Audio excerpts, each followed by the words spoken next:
Suzanne be Anthony 19ویں صدی میں امریکہ میں حقوق نسواں کی صف اول کی سرگرم رہنماؤں میں شامل تھی۔ انہیں 1872 میں ایک ایسے جرم کی پاداش میں سزا سنائی گئی تھی جسے بعد میں قانون اور آئین نے انہی کا نہیں بلکہ امریکہ کی تمام خواتین کا آئینی حق تسلیم کیا۔ سوزین پر الزام تھا کہ انہوں نے امریکہ کے قانون میں اجازت نہ ہونے کے باوجود 1872 کے صدارتی انتخابات میں ووٹ کاسٹ کیا تھا۔ اسی جرم میں سوزین کو $100 جرمانے کی سزا سنائی گئی تھی۔ سوزین نے یہ جرمانہ تو کبھی ادا نہیں کیا، لیکن ووٹ کا حق تسلیم کرانے کے لیے وہ تا حیات متحرک رہی۔ سوزین 1906 میں چل بسی، لیکن خواتین کے ووٹنگ رائٹس کے لیے ان کی کوششیں ایک ایسا سنگ میل ثابت ہوئی جس کے بعد بالآخر 26 اگست 1920 کو 19ویں ترمیم امریکہ کے آئین میں شامل ہوئی اور خواتین کو ووٹ دینے کا حق تسلیم کیا گیا۔ لیکن یہ تاریخی پیش رفت کئی صبر آزما مراحل اور جدوجہد کی کئی کٹھن منازل سے گزرنے کے بعد ممکن ہوئی۔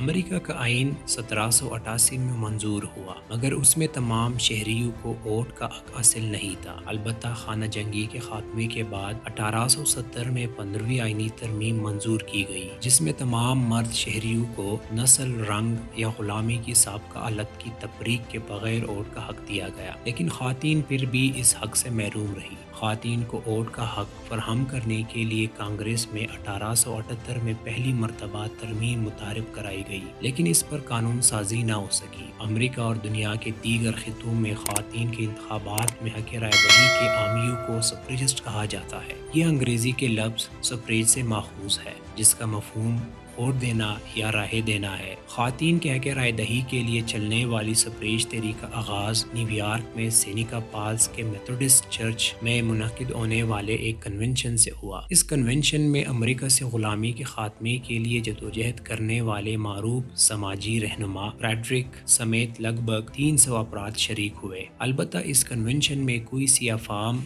خاتون شریک نہیں ہوئی تھی۔ آج یہ چرچ سینیکا فالز میں خواتین کے حقوق کی تحریک کی یاد میں بنائے گئے نیشنل ہسٹورک پارک کا حصہ ہے اور اسے مبصرین امریکہ میں حقوق نسواں کی تحریک کی جائے پیدائش کہتے ہیں۔ کنونشن میں شریک ہونے والے مندوبین میں شامل الزبتھ کیڈی نے کنونشن کا اعلامیہ تیار کیا تھا، جسے ڈکلیریشن آف سینٹیمنٹس کا نام دیا گیا۔ اس اعلامیے میں خواتین اور مردوں کے مساوی حقوق اور ووٹ کے حق کا مطالبہ کیا گیا تھا۔ کنونشن میں تقاریر بھی ہوئی اور سوزین بی اینتھونی نے بھی اظہار خیال کیا تھا۔ نیو یارک میں حقوق نسواں کی تحریک کی یاد میں بنائے گئے نیشنل پارک کی سپرنٹنڈنٹ اینڈریا ڈیکوٹر کے مطابق یہ اعلامیہ بنیادی طور پر امریکہ کے اعلان آزادی کو سامنے رکھتے ہوئے ترتیب دیا گیا تھا۔ البتہ اس میں اعلان آزادی کی عبارت تمام آدمی یکساں پیدا کیے گئے ہیں کو تبدیل کر کے یوں کر دیا گیا تھا کہ تمام مردوں اور عورتوں کو یکساں پیدا کیا گیا ہے۔ اس دور میں امریکہ کی بعض ریاستوں نے خواتین کو ووٹ کا حق دینے کے لیے قوانین بنائے تھے اور زیادہ تر مغربی ریاستوں میں یہ قانون سازی کی گئی تھی، لیکن حقوق نسواں کے کارکن اس کے لیے قومی سطح پر قانون بنانے کا مطالبہ کر رہے تھے۔ ان کا مطالبہ تھا کہ امریکہ کے آئین میں ترمیم کر کے صنفی بنیاد پر رائے دہی کے حق سے محرومی یا اس میں رکاوٹوں کا خاتمہ کیا جائے۔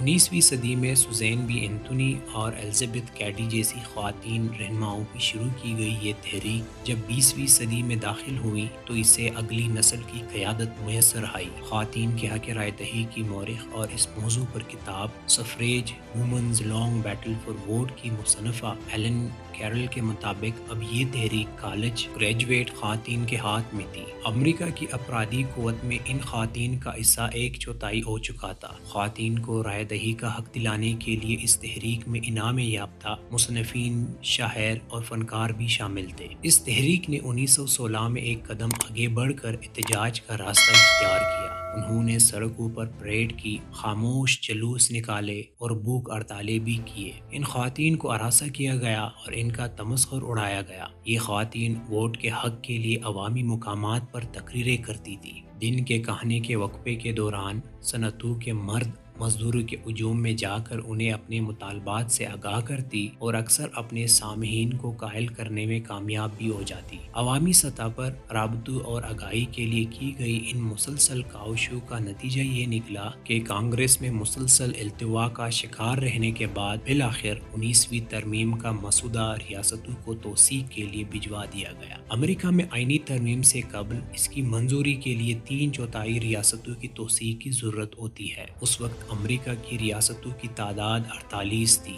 اور ٹینیسی آخری ریاست تھی جس نے اگست 1919 میں 19ویں ترمیم کی توثیق کی تھی۔ 2 برس بعد 25 اگست 1920 کو یہ ترمیم امریکہ کے آئین کا حصہ بن گئی۔ 2020 میں اس ترمیم کی منظوری کی یاد میں 100 سالہ تقریبات ہوئی اور اس قانون سازی میں نمایاں کردار ادا کرنے والی خواتین کو خراج تحسین پیش کیا گیا۔ اس موقع پر اس وقت کے صدر ڈونلڈ ٹرمپ نے سوزین بی اینتھونی کی وہ سزا بھی معاف کر دی جو انہیں ووٹ دینے کے جرم میں دی گئی تھی اور سوزین نے جس کی پرواہ کیے بغیر اپنی جدوجہد جاری رکھی تھی۔ سوزین بی اینتھونی نے 1873 میں اپنی مشہور ضمانت تقریر میں امریکہ کے آئین کے ابتدائیے کی جانب اشارہ کرتے ہوئے کہا تھا کہ اس میں جہاں لکھا ہے کہ ہم امریکہ کے لوگ اس سے ایک آزاد اور مضبوط یونین بنانے کے لیے یہ آئین بنا رہے ہیں تو اس ام سے مراد صرف سفید فام مرد نہیں بلکہ اس میں ہم سب خواتین بھی شامل ہیں۔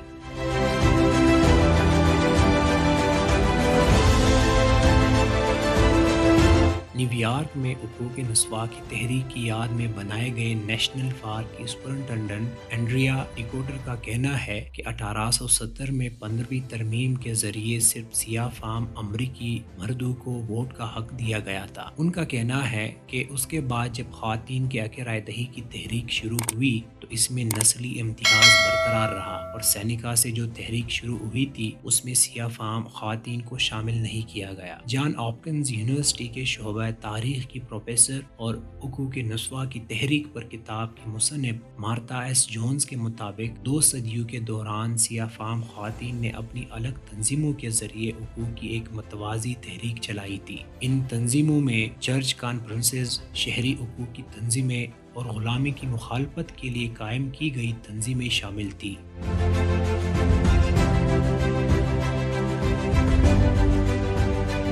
امریکہ میں خواتین کے ووٹنگ حقوق کے لیے کام کرنے والی غیر سرکاری تنظیم لیگ آف ویمن ووٹرز کے مطابق 19ویں ترمیم کی منظوری کو 100 برس سے زائد کا عرصہ گزر جانے کے بعد بھی کئی مسائل موجود ہیں۔ مثال کے طور پر ووٹ آئی ڈی سے متعلق شرائط، ووٹ کے لیے اہلیت کے باوجود شہریت کے ثبوت طلب کرنا، سیاہ فام آبادیوں میں ووٹنگ کے اوقات کار میں کمی اور ووٹر فہرستوں سے غیر قانونی طور پر اندراج ختم کرنے جیسے اقدامات آج بھی خواتین کے یکساں حق میں بڑی رکاوٹیں ہیں۔ حقوق نسواں کے لیے آواز اٹھانے والے کارکن ان رکاوٹوں کو دور کرنے کے لیے مساوی حقوق کی ترمیم ERA کی منظوری کو ضروری قرار دیتے ہیں۔ خواتین کو ووٹ کا حق دینے کے لیے 1920 میں منظور ہونے والی 19ویں ترمیم کے 3 برس بعد مساوی حقوق کے لیے ایک اور ترمیم کانگریس میں پیش کی گئی تھی۔ اس ترمیم میں امریکہ کے آئین میں یہ تبدیلی تجویز کی گئی تھی کہ امریکہ یا اس کی کسی ریاست میں صنف کی بنیاد پر کسی بھی امتیاز کی اجازت نہیں دی جائے گی اور سب کو مساوی حق دیے جائیں گے۔ امریکہ کے ایوان نمائندگان نے 1971 اور سینٹ نے 1972 میں اس کی منظوری دے دی تھی،